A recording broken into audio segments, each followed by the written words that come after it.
अस्सलामुअलैकुम। उम्मीद है कि आप खैरियत से होंगे। ज़राए आमदोरफ्त वैसे तो बहुत से हैं। पुराने ज़माने का तज़किरा कर लें तो ज़राए आमदोरफ्त कम थे।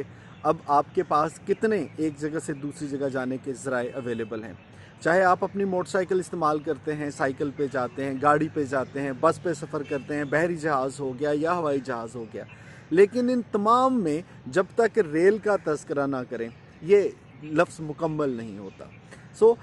रेल एक ऐसा सफ़र है जो अगर आपने ज़िंदगी के किसी हिस्से में किया और ख़ास तौर पे अगर बचपन में आपने रेल का सफ़र किया तो वो आज भी आपका यादगार सफ़र होगा।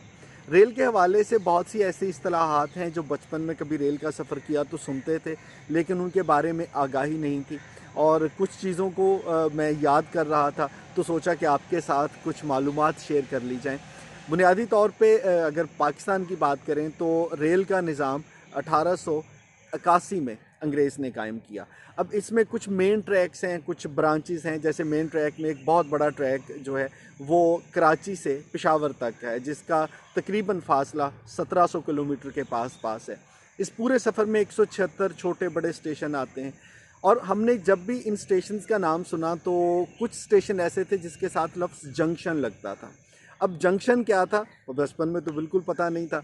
फिर पता चला जनाब कि जंक्शन रेल का वो ट्रैक है कि जहाँ पे ट्रेन जो है वो दो हिस्सों में पटरियाँ तकसीम होती हैं, तो ट्रेन अपना रूट तब्दील कर सकती है।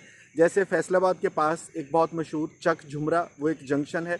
वहाँ जब गाड़ी पहुँचती है कराची से तो वहाँ से एक ट्रैक लाहौर की तरफ चला जाता है और एक ट्रैक रावलपिंडी और फिर वो पेशावर की तरफ चला जाता है। तो ऐसा स्टेशन जहाँ से गाड़ी की दो पटरियाँ होती हैं और वो अपना रास्ता तब्दील कर सकती है, उसको जंक्शन कहा जाता है। अब जब मुख्तलिफ़ औकात में आप ट्रेनों का नाम सुनते होंगे ना, तो कुछ गाड़ियाँ हैं जिनके साथ अप और किसी के साथ डाउन का लफ्ज़ इस्तेमाल किया जाता है। अब अप और डाउन की निस्बत भी कुछ ऐसी है क्योंकि सतह समुंदर पे हम एक वीडियो भी बना चुके हैं, पाकिस्तान के मुख्तलिफ़ शहरों की सतह समुंदर से बुलंदी कितनी है, आप वो भी देख सकते हैं हमारे पेज पे। तो कराची से सतह समुंदर की तरफ जब आप बुलंदी की तरफ जाना शुरू होते हैं तो जो गाड़ियाँ कराची से पेशावर की तरफ आएंगी, लाहौर की तरफ आएंगी, उनको अप कहा जाएगा। और वो गाड़ियाँ जो इन शहरों से वापस कराची की तरफ जाती हैं उनके लिए डाउन का लफ्ज़ इस्तेमाल होता है। सो कभी भी गाड़ी के नाम के साथ अप या डाउन का लफ्ज़ सुने तो आपको उसकी डायरेक्शन का अंदाज़ा हो जाएगा कि ये कराची से आने वाली गाड़ी है या कराची की तरफ जाने वाली रेल कार है। इसके अलावा जब हम रेल का तज़किरा करते हैं तो एक सवाल अक्सर जहन में आता था कि आखिर एक ट्रेन को रुकने के लिए, ब्रेक लगाने के लिए कितना वक्त या कितना फ़ासला दरकार होता है।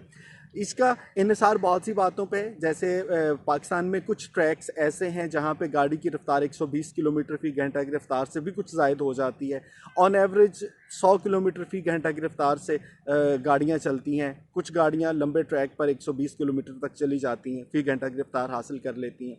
अगर कभी आपने ये मंज़र भी देखा हो कि किसी आप हाईवे पर निकलें जिसके साथ ट्रेन जा रही है, तो आपको लगता है कि कमोबेश आप अगर एक अच्छी स्पीड पे जा रहे हैं तो रेल कार की रफ्तार के साथ ही आपकी गाड़ी भाग रही होती है।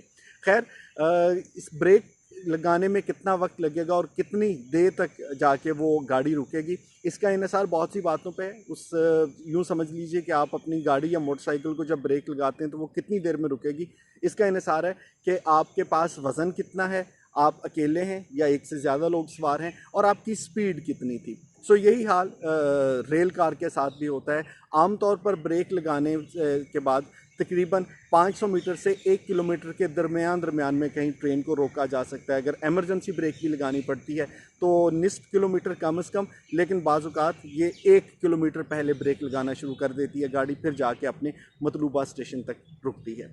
ये तो था गाड़ियों का तज़किरा, लेकिन रेल के सफ़र से ज़िंदगी की बहुत सी बातें भी सीखी जा सकती हैं। जैसे एक ही रेल कार में इकॉनमी क्लास भी होती है, उसमें बड़े अच्छे वाले कैबिन्स भी होते हैं। किसी के पास सीट है तो कोई खड़ा होकर सफ़र कर रहा है, किसी के पास बर्थ है जहाँ पे बहुत सुकून से आराम करता है। तो रेल कार के मुसाफिरों की तरह ज़िंदगी में भी हम मुख्तलिफ़ दर्जों में होते हैं। कुछ लोग ज़रा ज़्यादा सहूलतें रखते हैं, कुछ लोग कम सहूलतें रखते हैं, लेकिन समझने की बात है कि उस ट्रेन में चाहे आपके पास सहूलत कम है, ज़्यादा, सफ़र कट रहा है। हम सबकी ज़िंदगी का सफ़र भी इसी तरह से गुज़रता रहता है। फिर ट्रेन में हर स्टेशन पे नए लोग आ भी जाते हैं, बहुत से आपके लोग उतर भी जाते हैं। इसी तरह ट्रेन की साथ साथ ज़िंदगी के सफ़र में भी बहुत से लोग ज़िंदगी में आपके साथ शामिल होते रहते हैं। बहुत से जो हैं वो अपनी मंजिल आती है तो वो किसी दूसरी मंजिल के मुसाफिर हो जाते हैं। सो रेल का सफ़र एक बहुत खूबसूरत सफ़र है, रेल एक बहुत अच्छा ज़रिया है आमदोरफ्त का। लेकिन रेल के साथ जुड़ी हुई है बहुत बुनियादी सी मालूमात थी जो आपके साथ शेयर की, आप अपने जानने वालों के साथ शेयर कर दीजिएगा। आबाद रहिए।